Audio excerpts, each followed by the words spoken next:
Okay, so this is my presentation for our final project for Aesthetics of Design, Kinetic Motion. A little bit about my project and the overview is that it has the kinetic aesthetic that I spoke about in kind of the design phase of this. And my original design for our upcycle was a little bit more functional, and I was told that for this project I needed to kind of forget the functional and focus on the aesthetic. And so what I did is this project is completely aesthetic. There is no function to it whatsoever. In fact, it's kind of a sculpture, and so it sits on the desk and you kind of turn it, and that's how it's actuated. Originally I was thinking of doing a motor driven design or a pulley. This was just so that you could watch it and you didn't actually have to do anything to it. However, I'm not great at electrical work, and so I stuck to something that I was good at, which is manufacturing.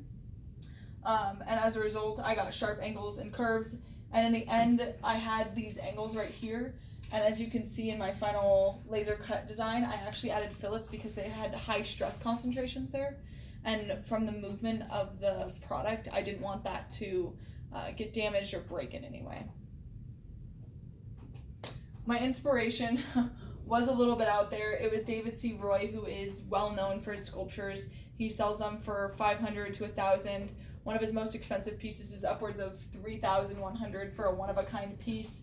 They can be wall-mounted, freestanding, and so I kind of took my idea off of this and made mine freestanding. I did have a couple design constraints, which we talked about a little bit earlier, also in the design phase, and all of these came into play.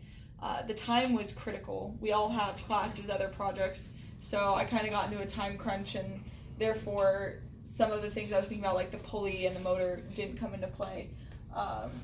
And especially the aesthetics, those were my design constraints, because due to the fact that it wasn't functional, I didn't do enough calculations to check out the stability of the structure, and therefore I ended up having to do multiple iterations. And this was a prototype of what I was thinking when I first came up with this idea. So this is the CAD model of my design. As you can see, the laser cut discs, acrylic discs, are out front, and then I was originally planning on building this wooden base structure with a handle so that you could turn it and it would be driven using the front pulley. How that works is the front pulley has a hex nut on the front. That hex nut sits straight inside of the hex cut that's in the front, and as the shaft turns, the front disc would turn, and then there would be 1/8-inch dowels that are drilled into each disc that drive along a kind of a path. So my whole goal was to press fit those into the discs and then have the front one be the driving factor for all of the others in order to offset them by 90 degrees. So when it travels along that slot, it would catch each one at a separate 90 degrees, so each one has a 360 degree offset from the first one to the fourth one. So my first iteration was a little bit different. I decided to do some forge power hammer welding work, and I wanted to make a stand that was kind of more unique and had that spiral as the discs did, but I wanted to take the spiral and put it on the ground in front of them. The problem with this iteration was that it wasn't the most stable. I didn't account for the amount of weight that would be on the front end of this. I assumed since the majority of the weight would be over the center of gravity that there would be no tipping. However, I did end up being incorrect. I tried to balance it on the stand, and it just didn't work as well as I was hoping. So there's a little bit more work that I did. I ended up using some torches, a power hammer, and then used a bending fork in order to bend my metal into that circle. It took about 3 hours in order to get that perfect spiral, because the problem with metal is the minute you stick it in a forge and take it out, it cools within about 5 seconds. So you have to get on the anvil and hit it a couple times and then put it back in the forge, and it's just kind of a repetitive process. This is iteration 2, actually.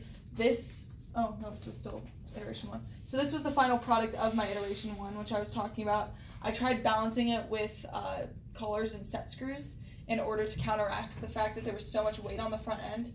However, no matter what I put on the front or what I put on the back, any little amount of weight tipped it back or tipped it forward. So ultimately I will be bringing this to the expo, but that's not the base structure I went with. I then went on to a second iteration using a biscuit joiner. So these are called biscuits, And this is something that was used especially in cabinet making and other woodworking designs a long time ago. If you know anybody over the age of 60 that's done woodworking or anything of the sorts, they will have heard of biscuit joining. It's an extremely strong version of joining that doesn't require a lot of glue or nails or anything else in order not to crack the wood. So this was my design for it. I kind of just laid it out and then cut the biscuit slits in each of these and then assembled it. This was the overall product of the second base structure. This was 100% more stable and took me about 15 minutes to make rather than the 3 hours of the metalworking one. So this is the one I'm going to end up going with for my overall product design. It just structurally sound. Personally, I think the aesthetic looked better of the driftwood rather than the metal. The metal gave it a different aesthetic than the one I was actually going for. I like the beach, I like kind of the warm aesthetic, and the metal just looked more cold and it just kind of went against what I was hoping for. So in the end, the process for both of these was my woodworking included taking the wood and cutting it to size, using a biscuit joiner, and ultimately using wood glue and then drilling a 1/2-inch hole in it with a drill press. So really simple, really easy. The metalworking was a little bit more challenging. Like I said, it included a forge, bending fork. The 1/2-inch hole through steel was a little bit challenging, especially because I was doing this in my garage and I don't have a vise to hold it. So I was kind of trying to hold the steel by hand and drilling a 1/2-inch hole in steel. Not the best idea. Would not recommend that. And then I did grind it because when you work metal, the rust tends to come out of the metal, and so it kind of had a more rustic look. So I ended up die grinding it, polishing it, and then spraying it with Rust-Oleum so that it wouldn't rust back over. My cost estimate for this would be about $36 overall. The acrylic was kind of my fallback. It was $24 for the acrylic. I got 12 by 12 sections, and each one was about $12. So if that had not been a limiting factor, and if I had chosen to do wood discs where it would have been free instead of acrylic, I could have added more discs onto this, and I think that would have looked a lot cooler. However, then I got the set screw collars, the shaft, the dowel, the hex bolts, everything else. It kind of just added up slowly. Awesome. Thank you. Any questions? And where did you buy the acrylic? I bought the acrylic off McMaster. And I bought the shaft off McMaster too.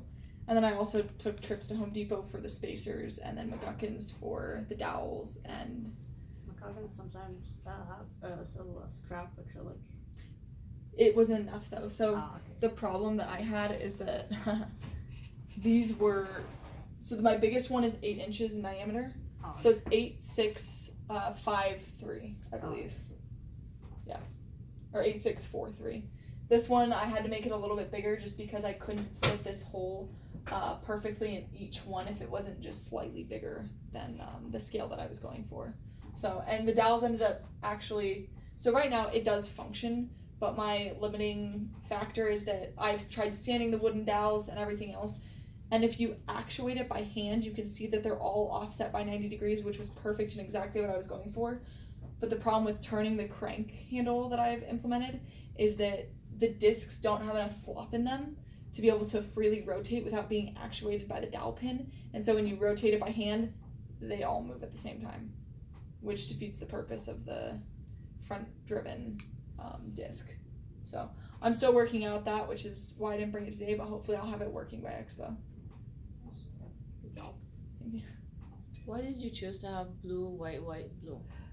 Great question. So originally I wanted it blue, white, and then when the acrylic pieces came in and they were 12 by 12, I stuck 12 by 12 square on SolidWorks and drew out the sizes of discs I would have, and realized that that wasn't possible because this disc and this disc needed to fit on the same sheet if they wanted to be all like the same color, and I was 1 inch off having enough acrylic. So instead I had to do blue, white, blue, which I didn't originally plan on doing, but that ended up happening. So, and I think in my original design, if I have that on here, yeah. So here I had it as blue, white. So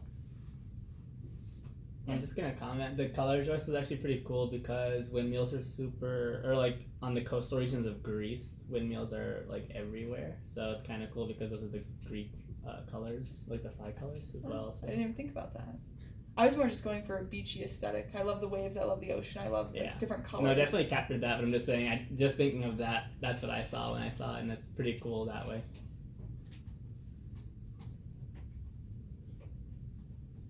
Any other questions? Does it spin in the wind? No, it doesn't. So the whole goal is that the front one is the only one that can be driven to drive all of the others.